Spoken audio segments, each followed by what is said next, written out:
त्रेता युग में लंका का राजा रावण अत्यंत पराक्रमी और विद्वान था। उसने कठोर तप करके वरदान पाए थे और देवताओं तक को पराजित कर दिया था। धीरे धीरे उसके मन में ये घमंड भर गया कि संसार में उससे बड़ा योद्धा कोई नहीं है। एक दिन उसे पता चला कि किष्किंधा का वानर राज बाली अद्भुत शक्ति का स्वामी है। कहा जाता था कि जो भी बाली से युद्ध करता उसकी आधी शक्ति बाली को मिल जाती थी। ये सुनकर रावण के अहंकार को चुनौती मिली। उसने निश्चय किया कि वो बाली को हराकर अपनी सर्वोच्चता सिद्ध करेगा। रावण पुष्पक विमान से किष्किंधा पहुंचा।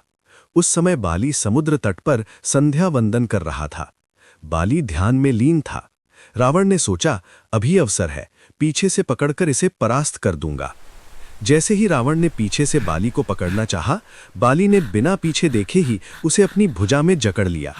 अगले ही क्षण बाली ने रावण को अपनी बगल में दबा लिया, मानो वो कोई साधारण प्राणी हो। रावण पूरी शक्ति लगाता रहा, पर बाली की पकड़ से छूट न सका। बाली अपनी संध्या पूजा पूरी करता रहा। फिर वो रावण को दबाए हुए चारों दिशाओं में घूम आया, पूर्व, पश्चिम, उत्तर और दक्षिण। रावण छटपटाता रहा। उसका घमंड चूर चूर हो गया। उसे पहली बार एहसास हुआ कि संसार में उससे भी अधिक बलवान कोई है। कई दिनों तक बाली ने रावण को इसी प्रकार अपनी पकड़ में रखा। अंततः रावण ने हार मान ली। उसने विनम्र होकर बाली से क्षमा मांगी और अपनी भूल स्वीकार की। बाली ने उसे छोड़ दिया और कहा, शक्ति का घमंड विनाश का कारण बनता है। सच्चा वीर वही है जो विनम्र हो।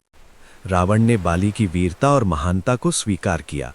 दोनों के बीच मित्रता स्थापित हुई और रावण लंका लौट गया। पर इस बार उसके मन में पहले जैसा अहंकार नहीं था।